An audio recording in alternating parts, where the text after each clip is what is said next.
I do see on a personal taxation where the government tries to bring in more levels of relief for working from home. Maybe there will be a bit of tweaking on the ATC, which is, the investments that we make.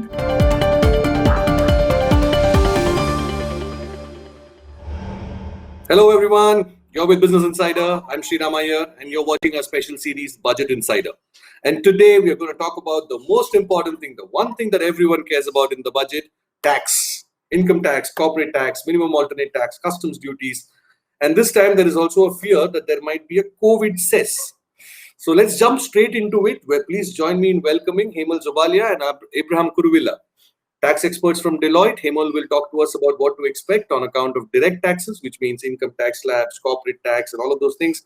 Abraham will talk to us about indirect tax, which means he's been relatively less busy during budgets for the last couple of years since the GST came in, because the whole question of what gets more expensive, what gets cheaper is outside the budget now. It's at the GST Council meeting. So he's working more days in a year, but not on the budget day, not as much at least. So we'll get to that in just a bit. So let's start with Hemal.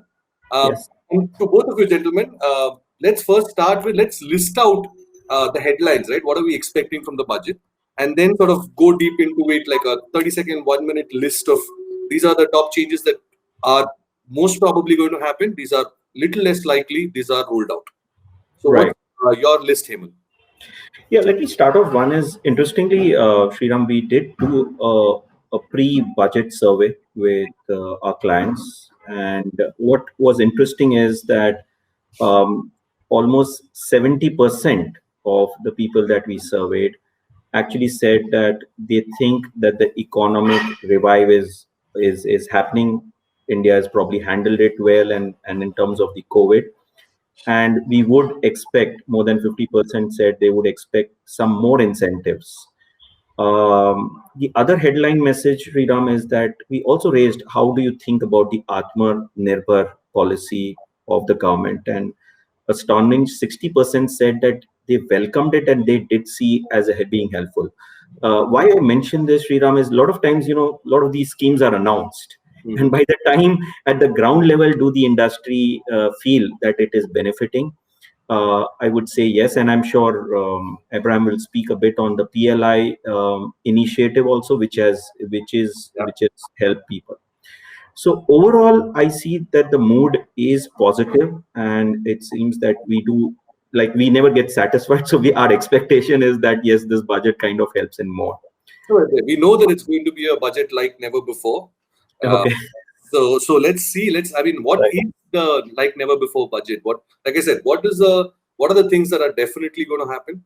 What are the things that are less likely? What are the things that are ruled out? Okay. On the direct tax.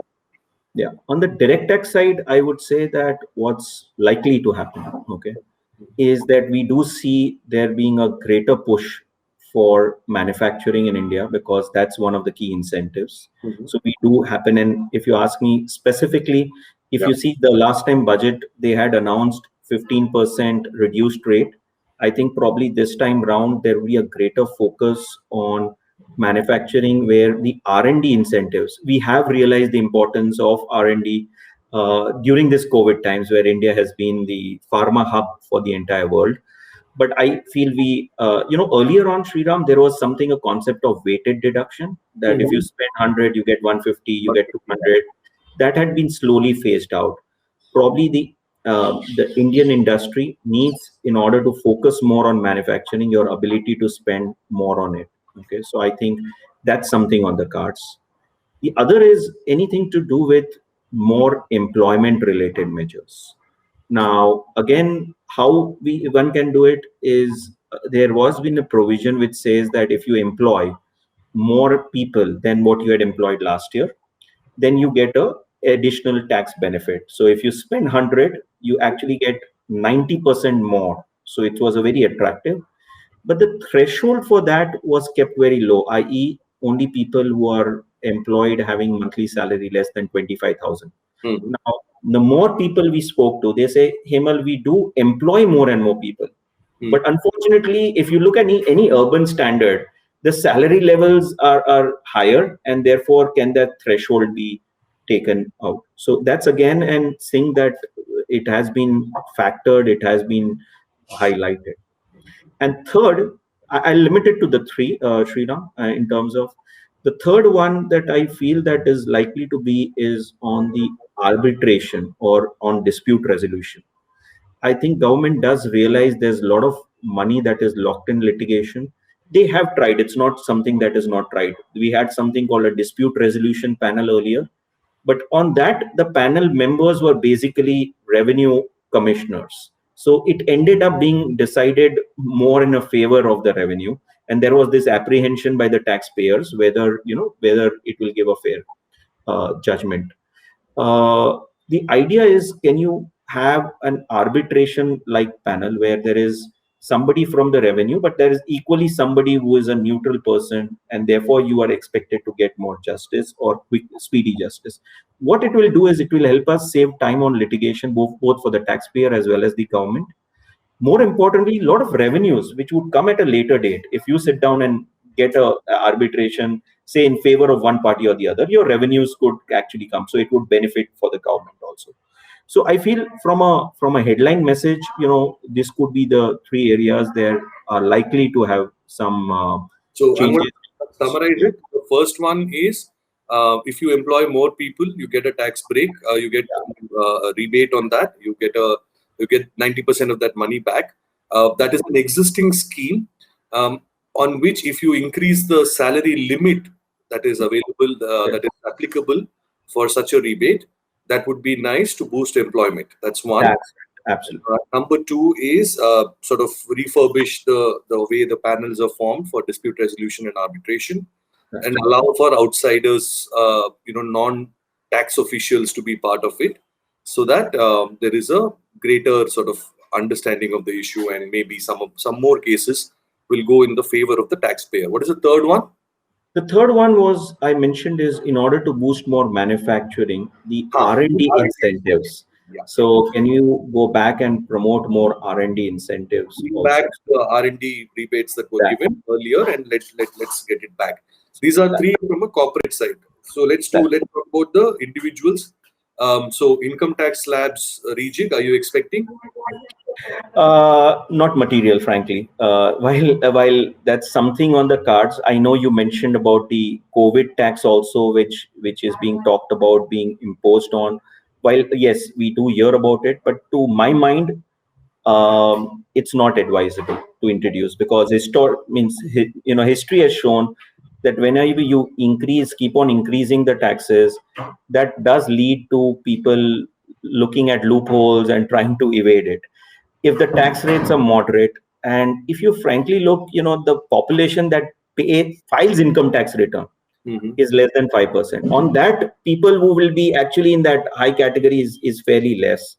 So to kind of still impose them with that particular tax or additional, I would see it for individuals, it shouldn't be the case. So while it's talked, I don't see the rejig.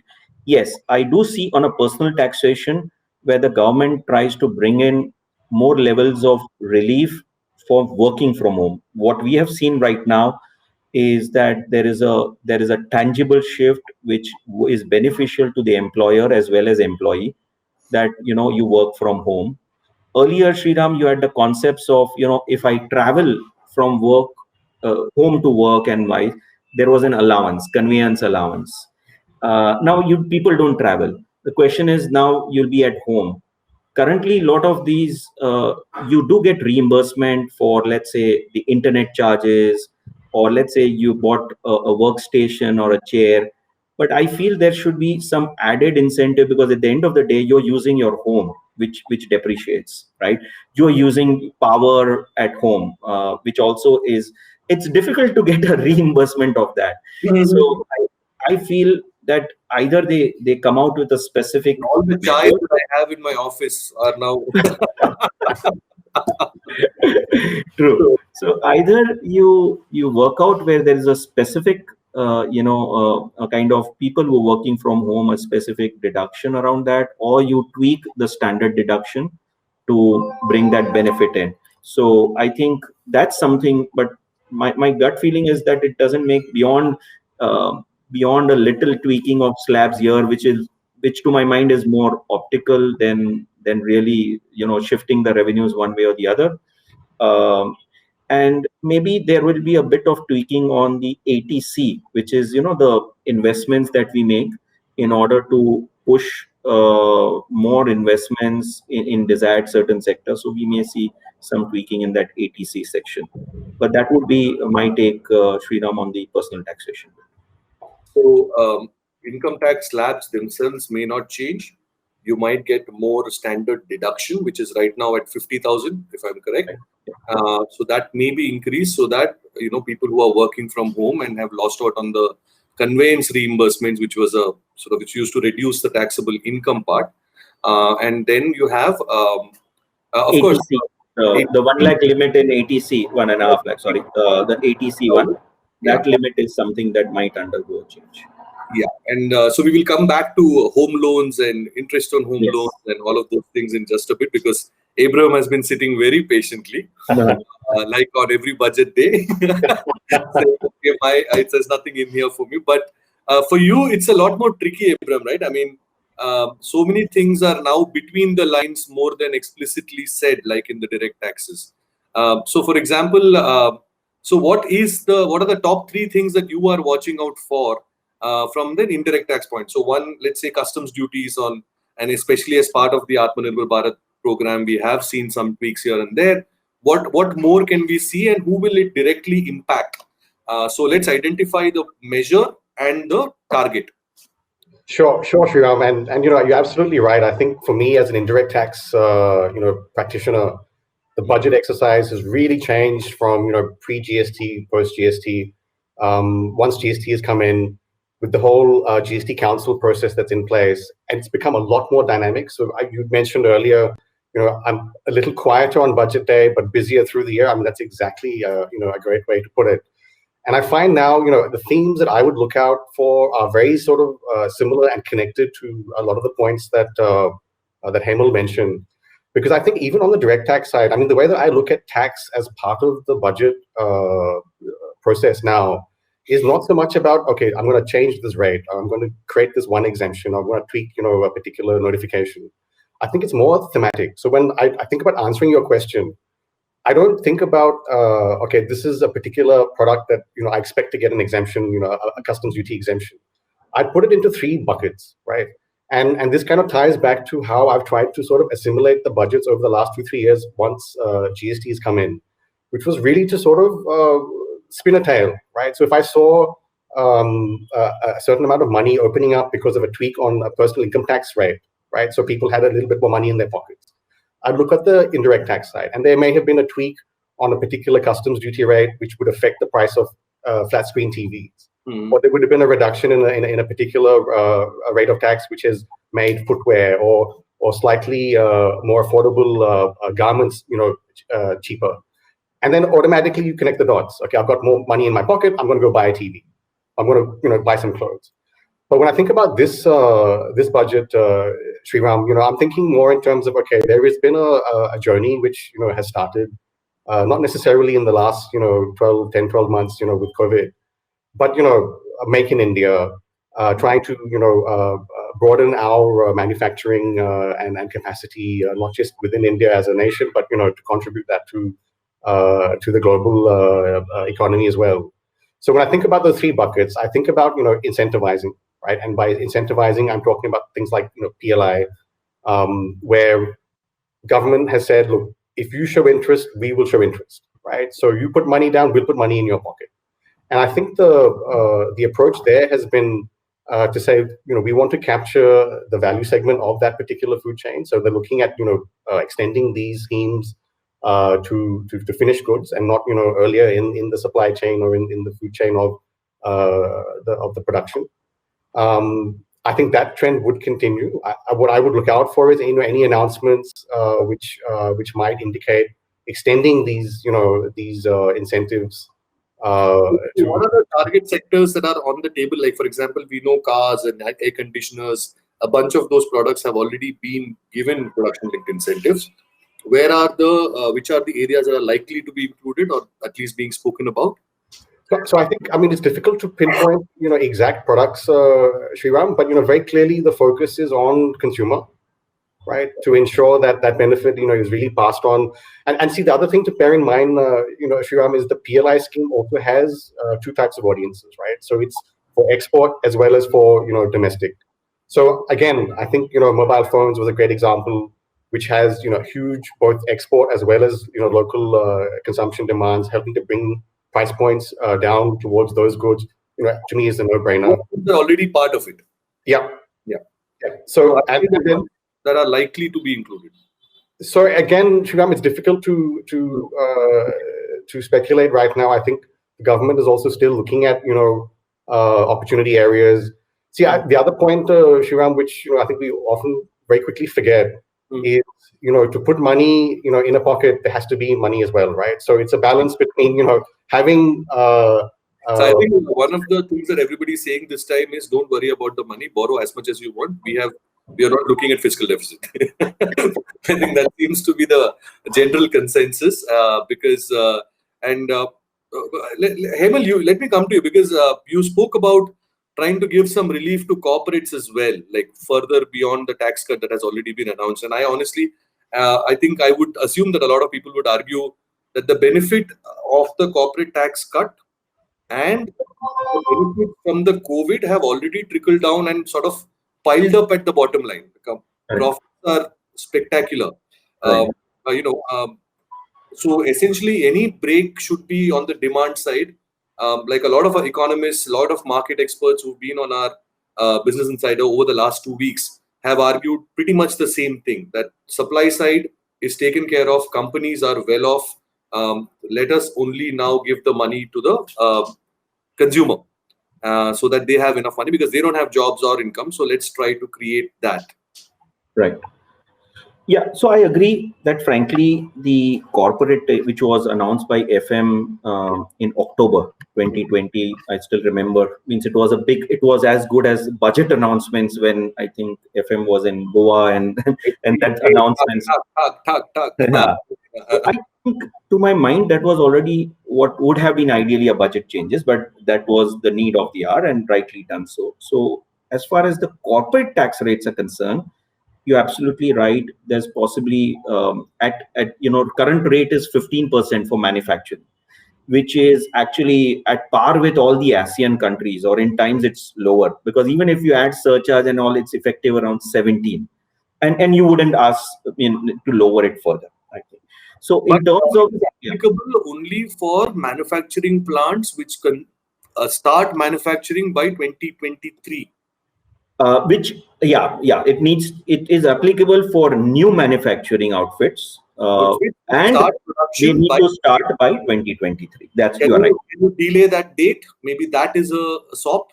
You could do, but you wouldn't expect, and neither would I expect the government to mention that upfront right now. Okay. But there have been cases like, say, for example, you're setting up a Raj refinery. A year is lost in sort of the work that you would have done to set up that plant is lost, right? This year because of COVID lockdown, no migrant labor, people have gone back to the villages. They'll probably take a few more months to come back. So the 2023 date, it may be rationally argued that should be delayed. Right. But yes, in fact, there have been cases where we also said, let's say if you're setting up a refining refining plant, right? It does take time. It doesn't get manufactured overnight. It does take 3 to 4 years. And like you said, with the COVID, there has been a bit of delay. There would be, but frankly, if you ask me, I don't expect them to announce that change right now. Okay. Because they would probably, as we move closer and they see the outcome, and then they would probably, you might see some bit of it coming in, announcement coming more in 2022. But coming back to your earlier question is that I don't think the tax rates. So where is it that the corporates are looking for? One, which we already discussed, so I'll not repeat, on the dispute resolution. People are looking at dispute resolution as a way. The other is the point you mentioned that if the rates are already lower, why don't we see more action on the ground? I think there's a bit which is not just directly to taxes, but there's a bit required on the land and labor reforms. I think today I will say that, okay, the tax rates are fine. But the issues that people deal with is, okay, where do I set up? Is there land, the connectivity issues, are they sorted? Are the labor issues sorted? I think that's where, in fact, even if you look at our competitiveness index, I feel that there would be some steps taken in that regard to bring us up on the ease of doing business. So That's also entirely. I think on the land side, we have sort of settled. Even the government has settled to the fact that it's not something that I can entirely take the responsibility for. State governments and me together, we will figure it out what happens. Wherever state governments are keen and competitive federalism is at play, Yes. kind of things, it will work out. So I think land is out of the question. I don't think they are Right. focusing so much. I think in terms of priority this year, and you, please, gentlemen, please feel free to correct me, and Abram, jump in. Don't wait for me to shoot. I was just going to add to Hemal's point, and I think it's a very valid point. I mean, it goes back to what I was just articulating a little earlier, and what Hemal had highlighted in his three asks in the beginning. And take the PLI scheme as an example. It's actually not a tax incentive, right? Mm-hmm. It is an investment incentive. Right. Yep. It's fallen, on my lap, maybe because as an indirect tax person, I might understand some of these things a little bit better. I'm not sure. But it is basically saying, if you invest a certain amount of money, I'm going to put this much money into your pocket, subject to a commitment and an achievement of a certain amount of production and export or local supply. Right. But then, what Hemal just mentioned, I think, finally it boils down to that you can take land off the table because it's a more state government sort of driven thing. But then, your investment decisions, the ability to invest is going to either spark your appetite for a PLI scheme, or it's going to say right from the get-go, this is not something for me. Land is a factor of production, and it's a production-linked incentive. So therefore, central government needs to take a little more responsibility. I think that's the point that you're trying to make. I agree. Why I want to sort of, because we're running out of time, and this is these are things that we can keep talking about like for 3 hours at a stretch. We'll do it on the budget day, right after the announcements are made, and you are do that. I want to cut short to the actionable items, right? One of the things is, so for example, a lot of people argue still there are a lot of products where the tax structure is inverted. The tax on the inputs is still too high, whereas the finished goods are still too low. Is that something that can be corrected? What are those product lines? Any one of you? Yeah, so I'll take that one, Hemal. So this is not an old, or rather, it's not a new issue, right? And it's something which really has to be tackled, on a case to case. I'll just give you a simple example.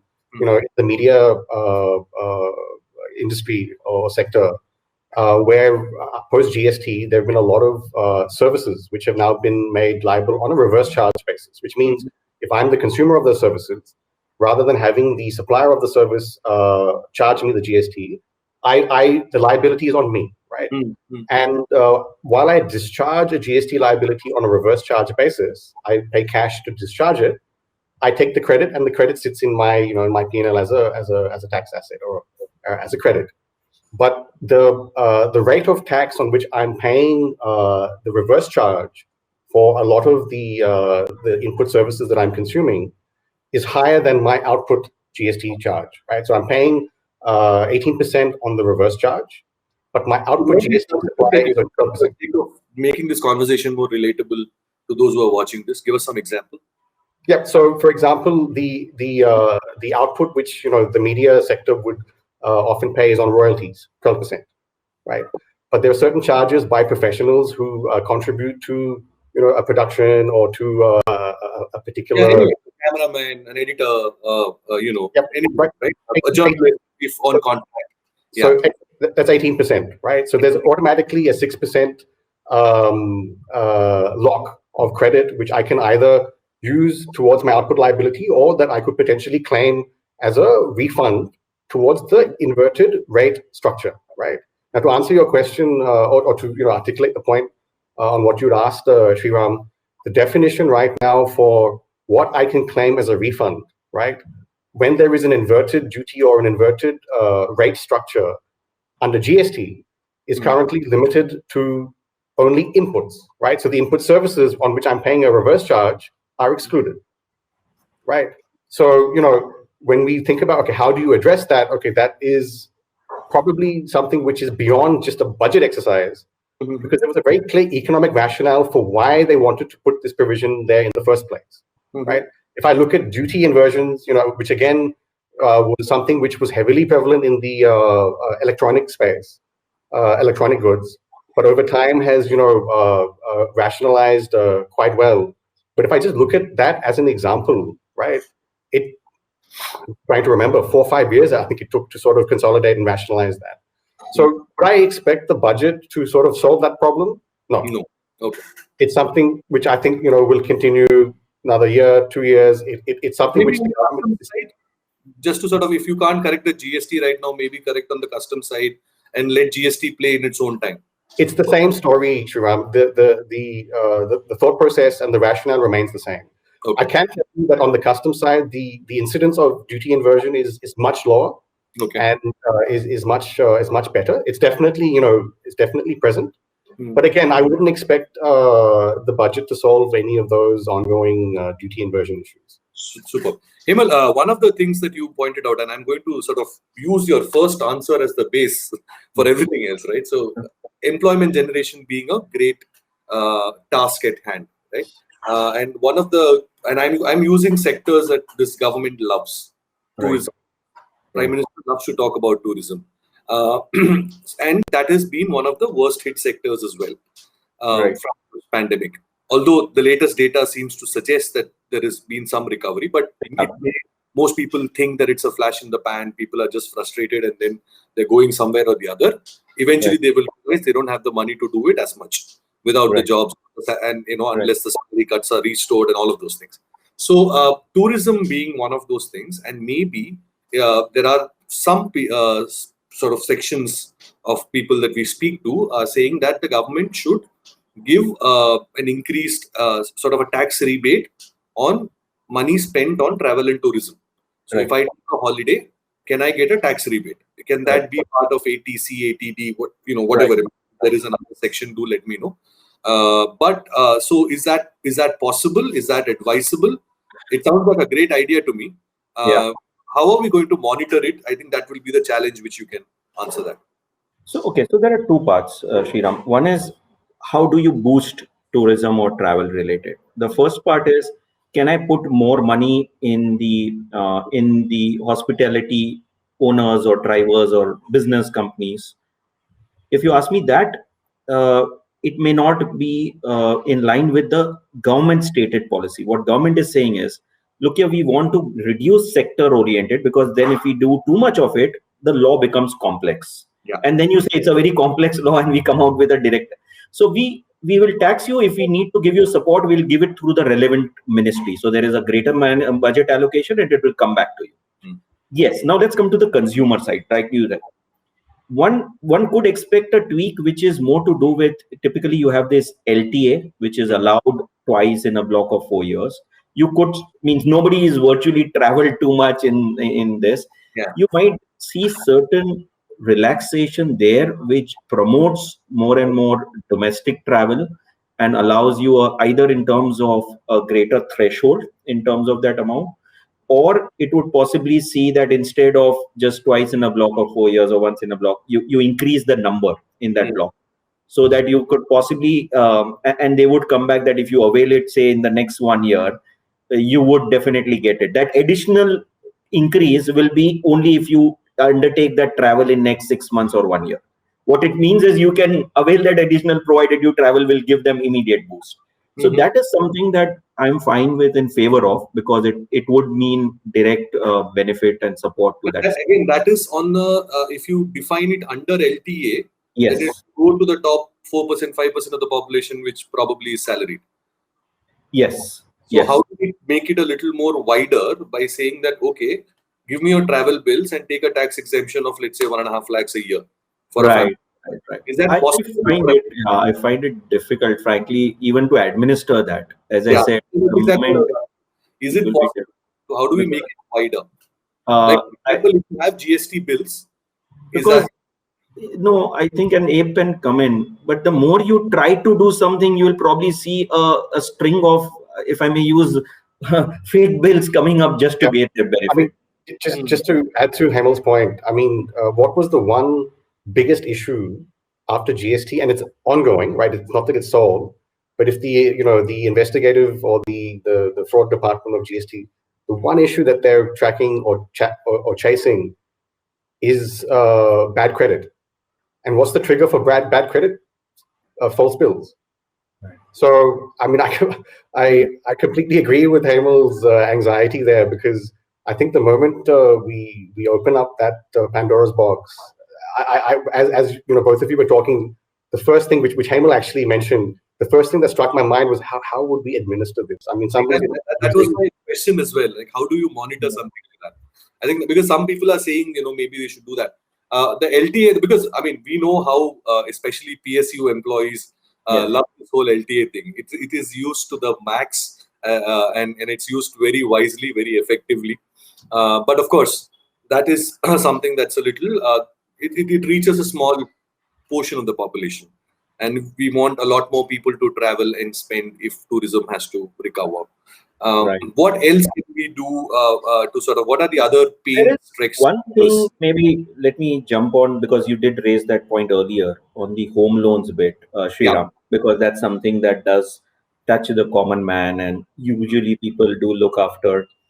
So while interest on these home loan is eligible for the deduction, what I see happening possibly is the threshold for the house. So if the threshold is 45 lakhs. So if you buy a house worth 45 lakhs or below, you get the interest that you pay, you are eligible for the deduction.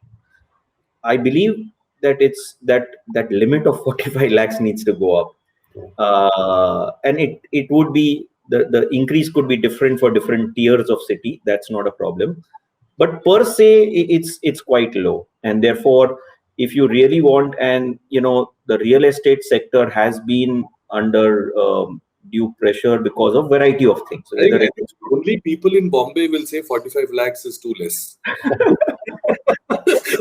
Maybe Sriram, I disagree.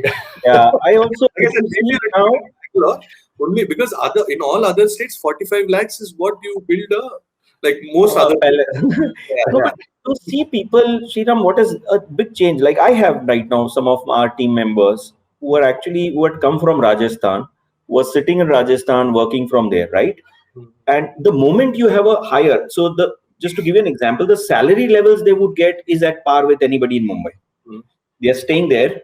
So obviously, you have a greater disposable income. The more disposable income, they will invest, the prices will rise. So somewhere it will find its, and I think we need to promote where things are not concentrated in few cities, but the overall. So I think the prices would be there. And if you increase that limit, it would be good.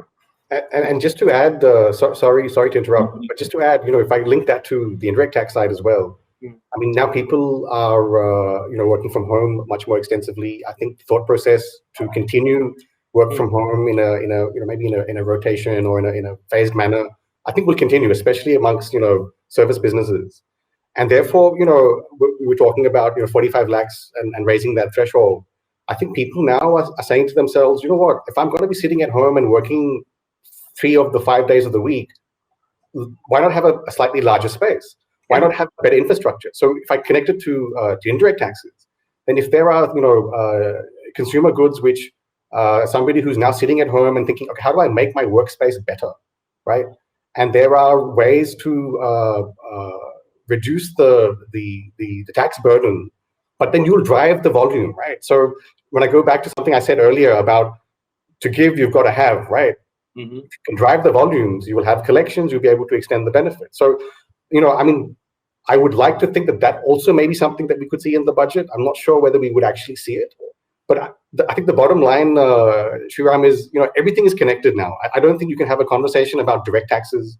You can't have a conversation about indirect taxes and not find, some link or some common ground there. I would agree. Cool. Are we running out of time? How much more time do you gentlemen have? No, it's another 5 minutes or so should be fine, Sriram. Awesome. Yeah, because I don't want to hold you back. It's a working day, and I'm sure media interview is a little lower on your priority, and rightfully so. But these are interesting times. This is, like I said, a budget like never before, and everybody is watching to understand what they can expect, what they can get. So tourism we have addressed, home loans we have addressed, employment generation. Employment generation, I think, has a lot more facets to it as well. Like, can we expect something of a sort of a paycheck protection program in India?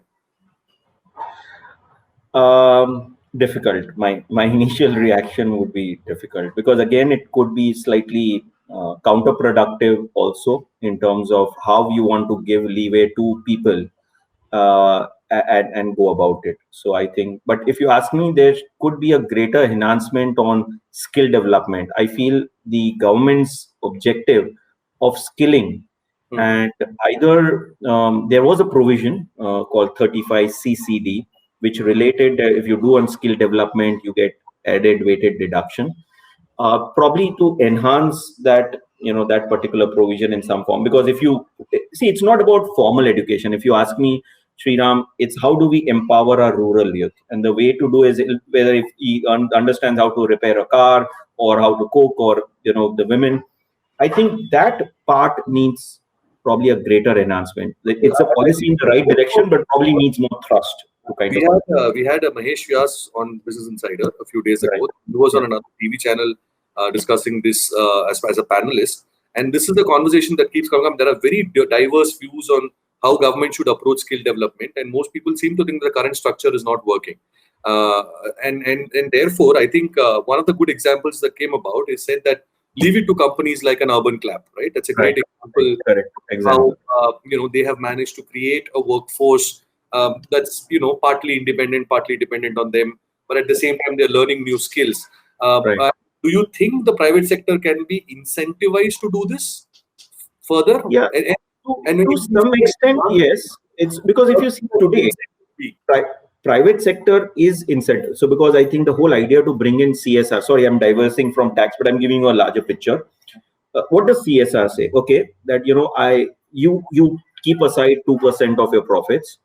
I'm not going to tell you where to spend, but keep it aside and you can choose to spend, whether it is on complete charity on hospital, or you could look at, how do you skill? Okay. So I think that incentive is there, okay, to some extent. And at 2%, the corpus that is lying with the corporate India is over 20,000 crores. So we are not talking about small sums of money.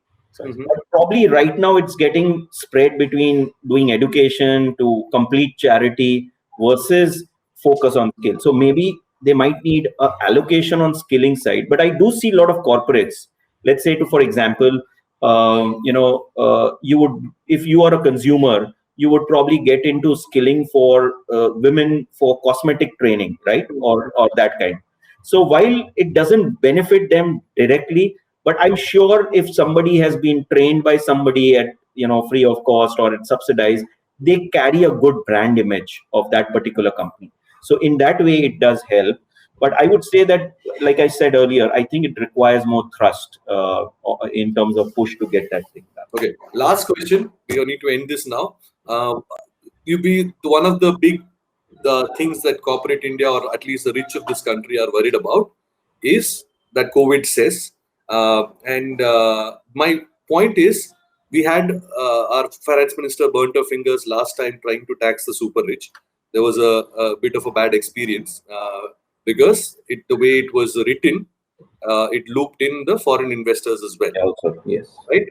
So, is there a lesson? Do you think is that loop avoidable, or is it, if you try to tax the super rich, there will be collateral damage?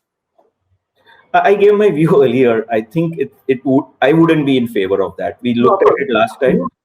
Don't think the idea is good. That's your opinion. There are many who will argue that no, we need money. Somebody has to pay for it. So why not? There is a fair argument. I agree that you tax and it gives a more equitable from a social perspective. It brings in. No, they're not just equitable. The problem is companies have fired employees. Right. Who are taken salary cuts. Right. So they are our future consumers. They are the ones who are going to buy my products, whether I'm Reliance or a Birla or whoever I am. I mean, my retail consumer is suffering, and therefore somebody's got to pay. If the government wants to come up with an income support program, then Right. it has to come from somewhere. Let us say super rich tax. Right. Can we do it without the boo-boo that happened last time? Difficult. I think difficult. No matter, even though it's for the global cause, I think it's gonna come back where it'll. If you ask me at a pinpoint, we need to figure out. While I do understand the agriculture is a state subject, but maybe with a lot of, as you said, federal and state working together, figure out if there was one thing. I don't think it's going to happen now, or it's not the right time. Is to probably see how do you tax the super rich. It's a taboo, so I don't know whether I should be saying this on, but it's to figure out a way how do you tax the super rich farmers. Let's put it that way. Okay, who are earning say over 20 lakhs per annum. And if there is a way, it's a no touch subject, but I think it's about time with the population that we have and only few is something that we should definitely explore. Yeah. If I could add to Hemal's point, and not on the direct audience that Hemal was mentioning, but on the theme of center and state, right? Now, there are a lot of, it's a very complicated, obviously it's a very complicated conversation when you talk about GST and states and central government and revenue sharing and all that. But there is still a lot of dependency on state level taxes, right? Which the states very fairly, use to help generate their revenue. But I think a larger conversation, of course, the politics make it, that much more difficult. And then when you get into, areas as what Hemal was mentioning, there are other sensitivities, of course. But I honestly believe that there are other avenues to get that collection, right? Which, for whatever reasons, whether it's political sensitivity or otherwise, we're not even having those conversations. And then, there is a fallout for trying to, put this cess and that cess. But perhaps the other conversation would be a little more sustainable, as opposed to just sort of, reacting to. Kalyan says we have Swachh Bharat says. Now, and is there anything else that I'm missing? No, unless there is a COVID says that comes in. So we will have the Tridev by the end of first February. Yeah. And that's let's see how it plays out. I mean, the first two didn't kill our businessmen, at least the top ones. I hope the third one will not.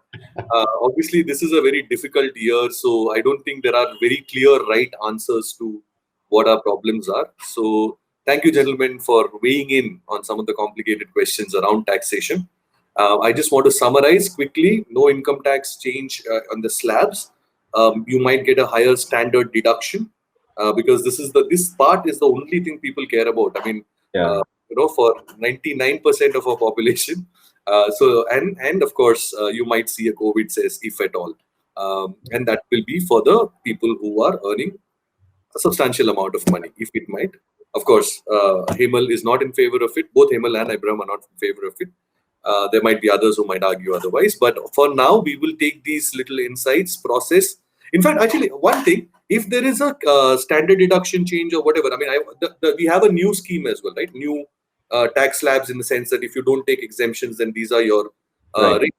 Do you expect a change where, like, for example, if I remember right, if you are 13 lakhs and above, it may a year, it makes sense to be on the new scheme, new slab. Right. Will there be a change there? I mean, is that something I want to do like a quick? If you hear this is what it means. No, so I think, while at the corporate side, there are also similar two schemes at the corporate side, and they would have army of people to analyze which one is good and bad. I think at individual level, people are confused between which one to speak. On one side, we want to make it simple and make it, I think it's complicating people. If you ask my view, I would rather want at individual to do only one. One day after the budget, we made that table. And we did after 13 lakhs, I just by-hearted that. And everybody asked me for the next 6 months, like my parents, father-in-law, relative, friends, everyone would call and say, "Arey, kya kare?" I got 13 lakh hai. नीचे में है, नहीं तो नए में चले जाता है. I by-hearted it. Yeah. Right. But then again, the idea is that, frankly, again, if you look at it, maybe you want to make it simpler, just avail for the lower for the majority of people would be my take around it. So if there could be some tweaking on individual, but then if it is there, let's probably put more money in the pocket of the individual and the salaried class, let's put it that way. And I would be in favor of that change, where they make it just one change, the new one, where you give all the incentives, lower rate, and get on with it. That would be my recommendation. On that positive note, thank you both Hemal and Abraham for taking time out. Thanks to everyone who is watching this. Do watch out for shorter clips, highlights, etc. that will keep coming out. Prepare yourself for the budget speech. Don't get surprised. We are doing the math for you. So just keep watching us. This is Sriram Iyer signing off.